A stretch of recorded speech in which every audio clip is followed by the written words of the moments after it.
जय हिंद साथियों, अब आप सभी को इस वीडियो में बहुत बहुत स्वागत है। आप सभी इसके पहले वीडियो अगर नहीं देखे हैं इसका सब्जेक्टिव, तो आप इस वीडियो के डिस्क्रिप्शन से पहले सब्जेक्टिव देख लीजिएगा और उसके बाद ऑब्जेक्टिव देखिएगा। और हमारा राय माने तो एक बार किताब को जरूर पढ़िएगा। क्लास 10वीं गोदली भाग 2 सेकेंड चैप्टर 20 के दांत, उससे जो महत्वपूर्ण ऑब्जेक्टिव है हम आपके सामने लाए हैं। और ये जो ऑब्जेक्टिव है आपको टेलीग्राम जो बोर्ड एजुकेशन है इस वीडियो के डिस्क्रिप्शन में, वहां से टेलीग्राम से डाउनलोड भी कर सकते हैं। आपके लिए कोई परेशानी नहीं होगी, वहां से प्रिंटेड आउट करके आप पढ़ सकते हैं। तो हम आज बात करने वाले हैं 20 के दांत शीर्षक पाठ के महत्वपूर्ण ऑब्जेक्टिव। टॉप ऑब्जेक्टिव है जो बोर्ड के एग्जामों में हमेशा कहीं ना कहीं से क्वेश्चन आते रहते हैं।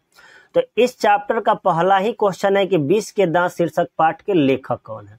तो लेखक है नलिन बिलोचन शर्मा, ठीक। और ये कौन सी विद्या है, ये पाठ की कौन सी विद्या है, तो ये कहानी है। दो बातें यहाँ से क्लियर हुई कि इस पाठ के लेखक कौन है, ये विद्या, ये कौन सी विद्या है।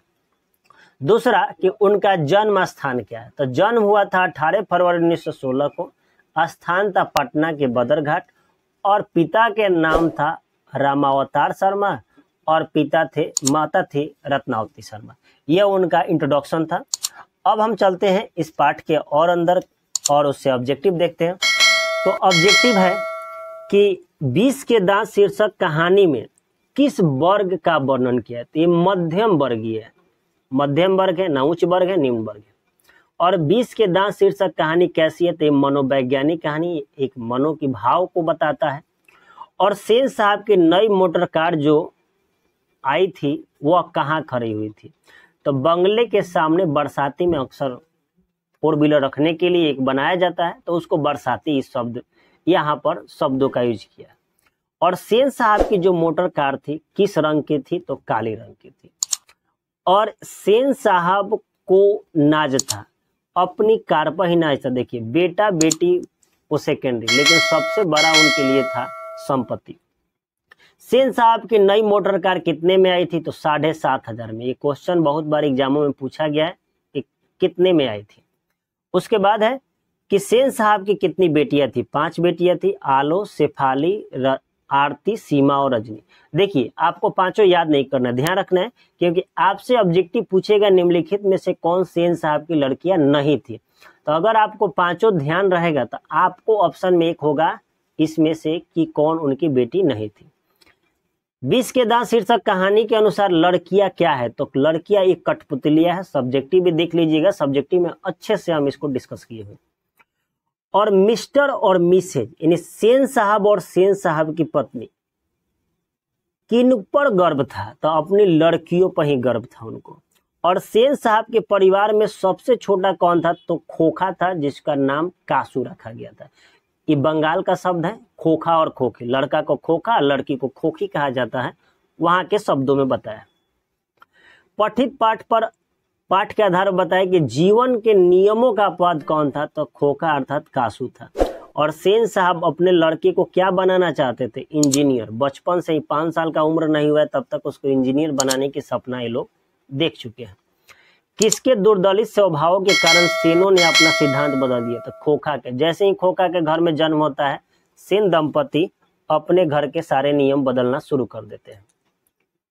उसके बाद है कि सेन साहब के दोस्त कहाँ बैठकर गपशप करते थे। वो पत्रकार थे, आए थे, सेन साहब के पुराने मित्र थे, तो ड्राइंग रूम वो बनाए हुए थे जहां पर वो गपशप करते थे। क्वेश्चन पूछे जाते कहानी के अंदर से सभी बनाए गए हैं। और खोखा की आयु क्या थी, मात्र 5 वर्ष की थी। इसी 5 वर्ष में लड़का इंजीनियर बन रहा है। सेन साहब को सोफर किससे उलझ रहा था, सोफर नौकर मदन की मां से, क्योंकि मदन को धक्का दे दिया तो मदन बार बार बोल रहा था। और मदन की उम्र क्या थी, 5-6 साल का। इसका भी उम्र 5-6 साल था और कासू का भी उम्र 5-6 साल था। एक तरफ बड़े परिवार का लड़का है, मध्यम वर्ग के घर के लड़का। और मदन के किस पांव से खून निकल, जब सेन साहब के ड्राइवर ने धक्का दिया तो उसके बाएं पांव से खून निकल रहा था। और मदन के पिता क्या करते थे, तो किरानी का काम। और ये भी किरानी का काम सेन साहब के घर में ही करते थे। मदन के पिता का नाम क्या था? गिरधर लाल। गिरधर लाल कहाँ काम करते थे? तो सेन साहब के फैक्ट्री में ही काम करते थे और वहीं पर वो रहते थे, काम करते थे और कभी कभी मदन उससे मिलने के लिए चला जाता था। सेन साहब ने गिरधर लाल को बुलाने के लिए किसको भेजा था? बेयारा को। देखिए बेयारा का अर्थ इसमें बताया गया है कि जो खाना परोसता है उसी को बेयारा कहा जाता है। और सेन साहब के फैक्ट्री में किरानी का काम कौन कर रहा था? तो गिरधर लाल कर रहे थे। और ऐसे ही लड़के आगे चल के चोर, डाकू, गुंडे बनते। किसने कहा? सेन साहब ने कहा। और किससे कहा? गिरधर लाल से कहा, वो भी फटकार लगाकर इन्हें डांटते हुए कहा जब उनके लड़के ने सोफर यानी नौकर से उलझ गया था। हंस कौवे की जमात में शामिल होने के ललक गया। इसमें हंस कौन है? देखिए हंस कासू है और कौवा की बात करें तो उसमें मदन था। मदन कौन सा खेल खेल रहा था? लट्टू का खेल कर रहा था। यही लट्टू के खेल में गए थे कासू बाबू मांगने, उनका 2 दांत तोड़ दिया मदन ने। सेन साहब के परिवार में कुल कितने सदस्य थे? देखिए 5 तो लड़कियां थी, 1 लड़का कासू था और 2 सेन साहब और उनकी पत्नी। टोटल मिलाकर 8 परिवार के सदस्य होते थे। मदन के लिए क्या मामूली सी बात थी? मार खाना। देखिए इतना ना मार खा चुका था मदन कि उसको जब भी उसके पिता मारते तो देह झाड़ के निकल जाते। चलो इतना मार तो हमेशा मिलते रहता है। मदन अक्सर किसके हाथों पीटता था? तो पिता के हाथों, क्योंकि माँ उसको बहुत प्यार करती है। पिता जब भी उनको सेन साहब डांटते थे आकर उसको पीट देते थे और गांव के भी कुछ कह दे तो उसको पीट देते, इसलिए उसको मार खाना बहुत आसान लगता था। चलिए फिर से एक बार और लड़ाई में शामिल हो जाता था। सेन साहब ने किसे खूब फटकारे, डांट लगाई? तो गिरधर लाल को, उसके बेटे की कंप्लेन करते हुए। और मदन ने खोखा के कितने दांत तोड़े थे? 2 दांत, वो भी सामने वाला ही दांत तोड़ दिया था। 5 साल की उम्र में तो सामने वाला ही दांत टूटेगा। मोटर कार को किससे खतरा हो सकता था? तो खोखा से। देखिए खोखा इतना खतरनाक खोखा था कि कभी भी मरम्मत कर देता था। हेडलाइट को फोड़कर देखता था कि हेडलाइट के अंदर क्या है। दृष्टिकोण किन की रचना है? तो दृष्टिकोण नलिन विलोचन शर्मा की रचना है। ये प्रमुख रचना है, इससे क्वेश्चन पूछे जाते हैं। और नलिन विलोचन शर्मा जन्मजात कौन सी भाषा या भाषी के थे? तो भोजपुरी भाषी के थे, पटना के थे, अपने बिहार वाले। तो शुरुआत करेंगे भोजपुरी से ही, और भोजपुरी उनकी भाषा थी। और सेन साहब की मोटर कार थी स्ट्रीमल इंड कंपनी की थी, 7,500 में आई थी।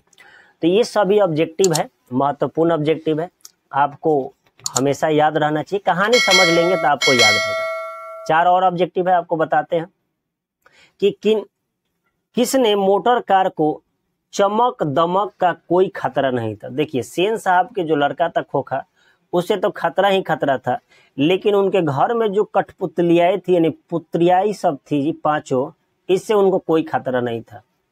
लोग सेन साहब को उनके बच्चे के लिए कौन सा विद्यालय उपयुक्त बताते कि अपने बचवा को डाल दीजिए। गांव में 5 साल का लड़का हो गया स्कूल ना जाए तो लोग इतना ना सलाह देंगे कि पिता को हमें मजबूरन स्कूलों में भर्ती कराना पड़ता है।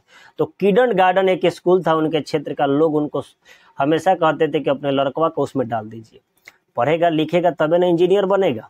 सेन साहब के मित्र क्या थे? तो एक पत्रकार थे जो उनके घर पर आए थे, तो वो अपने बेटे को भी लेकर आए थे। तो बोलते हैं कि मेरा बेटा क्या करेगा, जो करना है वो करेगा, लेकिन एक अच्छा इंसान जरूर बने। खोखा और खोखी किस भाषा का शब्द है? तो बांग्ला शब्द का है। और ये जो भी ऑब्जेक्टिव थे महत्वपूर्ण ऑब्जेक्टिव थे। हमने अपने किताब से आपको एक एक लाइन पढ़कर जो इम्पोर्टेंट लगा, पिछले जो 2018 से तो ऑब्जेक्टिव शुरू हुआ है, 2018 से लेके 2024 जो हाल ही में एग्जाम हुआ है, इन 6 वर्षों के अनुमानता के अनुसार ये ऑब्जेक्टिव बनाया है। और आपके भी एग्जाम में पूछेगा, पहले आप खुद तैयार रहिए, तभी तो आप लड़िएगा। फिर इसके बाद और कोई चैप्टर होगा, इतिहास होगा, भूगोल, हम आपको हमेशा टॉपिक वाइज देखते चलेंगे। इस वीडियो के डिस्क्रिप्शन में हर एक वीडियो मिलते रहेगा। फिर मिलते हैं आपके सहयोग से नेक्स्ट वीडियो में, तब तक के लिए जय हिंद, अपना ध्यान रखिए।